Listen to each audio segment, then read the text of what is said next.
Bonjour chers amis du jeu, bienvenue.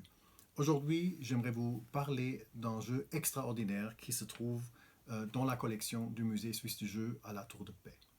Il s'agit, comme vous voyez, d'une série de tuiles fabriquées en résine sur lesquelles quelqu'un a peint à la main des symboles de cartes à jouer.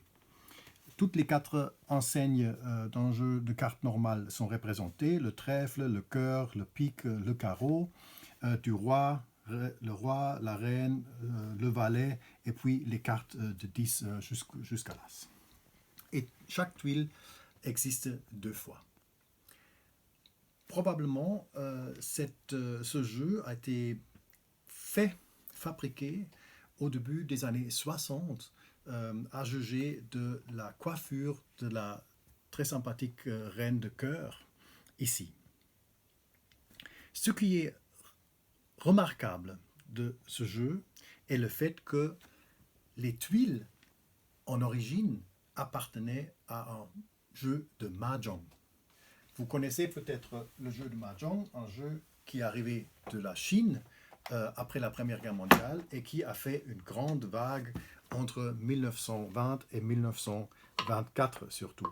Après, il a été remplacé par le rami qu'on joue avec des cartes. Et ici, on voit très bien que l'enseigne du mahjong du bambou a été effacée de ces tuiles pour peindre dessus des symboles de cartes à jouer. Donc, comme j'avais dit, le mahjong a été remplacé par le rami, mais si vous voulez voir et savoir un peu plus sur l'histoire de ce jeu de mahjong, je vous recommande ce livre-là, Mahjong, le jeu, édité par Jennifer Genovese en collaboration avec le Musée suisse du jeu, qui parle de l'histoire et des règles de jeu et qui contient même un jeu de mahjong à jouer. Et ce jeu se trouve bien évidemment à la boutique du Musée suisse du jeu.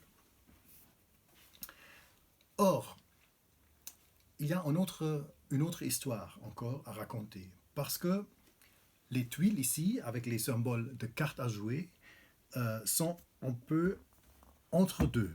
Entre quoi? Entre le mahjong, effectivement, et un autre jeu qui s'appelle Rummy Cup. Le Rummy Cup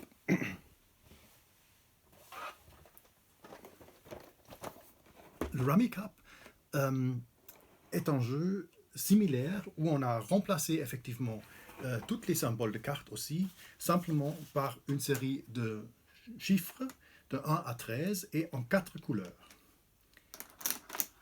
Sur ce jeu de Rummy Cup, qui a été élu 1980 en Europe comme jeu de l'année, l'histoire n'est pas super claire.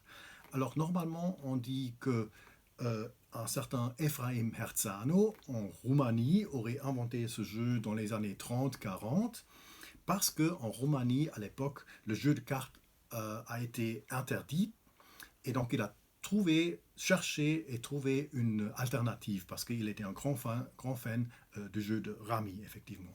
Après, dans les années 50, il est émigré en Israël où il a commencé à produire ce jeu, Rummy Cup. Encore aujourd'hui, ses enfants gèrent cette entreprise de la famille, les Mada, qui produisent chaque 6 secondes un jeu de Rummy Cup, tellement ce jeu est populaire encore aujourd'hui.